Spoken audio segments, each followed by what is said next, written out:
So you mean to tell me you play video games for a living? Well, yeah, kind of. You're 34, you have a wife and kids, and you still play video games? Why don't you just grow up?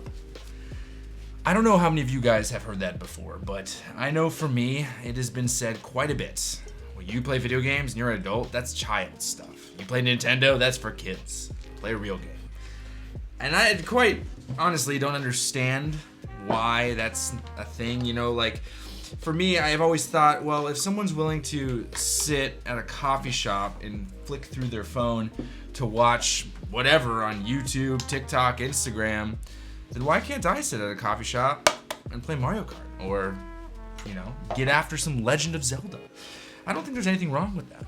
But what's more important to me is understanding why someone in their mid-30s with a child and a wife would still love something such as video games, and why I think that over the past few years, video games have become so much more important and actually taught the world how communities can be built, regardless of whether you're in person or online. So if we go back to 2020, when we all were asked to go inside and not go out and talk and meet with each other, and there was a lot of questions out there, a lot of us gamers turned back to our very, very comfortable gaming rooms, living rooms, offices, whatever it may be, and, well, carried on as normal. See, we already have a very vibrant gaming community there online, whether it was with our Discord servers, which got even more robust, thank God, or with our just bros that we would get after it in whatever game it may be. We've been doing this since the 2000s. Chat rooms, something a little bit more archaic, AIM or something along those lines, graduating more to online chat or Xbox Live or any of that kind of stuff.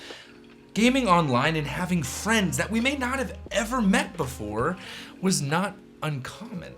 And I don't think much of the world understood what that really was until 2020, when full offices were asked to do everything online. And you noticed the very people that were ostracized or poked fun at for, well, playing video games were the very people who could actually set up the robust online infrastructure for a community or collaborative or whatever you want to call it, workspace to take place. And I feel now that we're in 2023, the norm of online has become very, very real. And whether you like it or not, it's here to stay. And something that I had a conversation with a friend of mine who was just asking and trying to understand what I did was asking more about the idea of community. How can a community be built online when in-person communities are so unbelievably valuable? And I would say that online communities aren't necessarily really the most important, or a better way to put it, aren't better than communities in person. But to discredit a community simply because it is online and not in person is wildly ignorant. I know that as a gamer and as someone who has been playing video games my whole life, I value nothing more than the idea of community. The very reason why I play video games is because I play with other people. The very reason why this channel exists is because I'm trying to build up a community that can serve as many gamers as possible. And the very reason why I have this video being made right now, this coffee talk, is to talk about the importance of community. You see, gaming as a whole is very volatile. There are good games, there are bad games, and there are very selfish gamers that only want to be served, and there are very giving gamers that really don't care about anything other than just playing whatever is out there.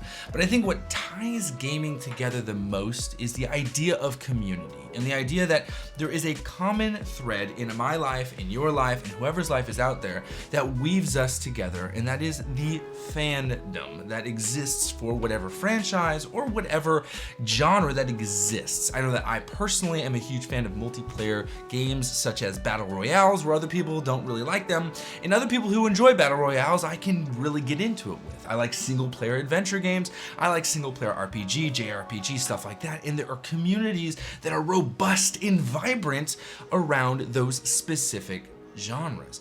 And I think it's really important that we address and understand the idea of community being the #1 most important aspect of gaming as a whole, and that gaming will go absolutely nowhere if the community is not served properly. I don't think serving the community means giving them everything they want. I simply mean that serving the community is fostering an environment that is unbelievably positive and inclusive to anyone who wants to be a part of it.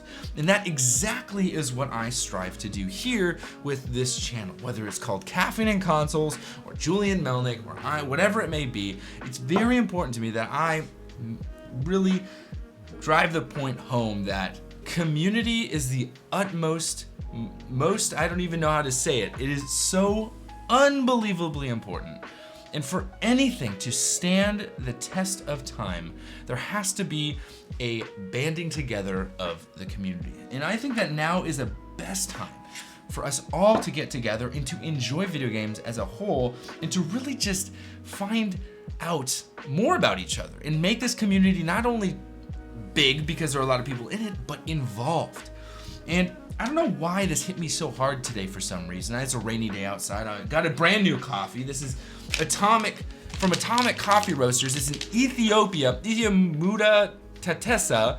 I personally am not a fan of natural processed coffees. That's coffee that's laid out on beds and let the sun naturally cook, or not cook, but naturally process the cherry off of the bean itself, or seed at the time.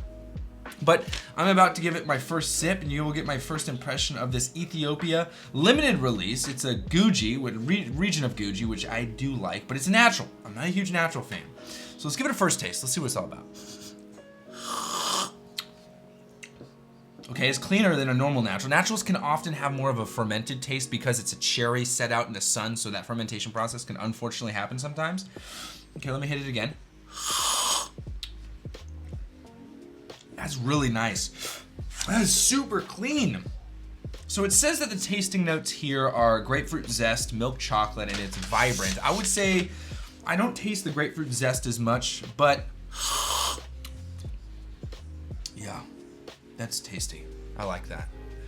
You guys, I really value every single one of you, and I hope that this community can grow bigger and bigger as time goes on. But most of all, happy gaming.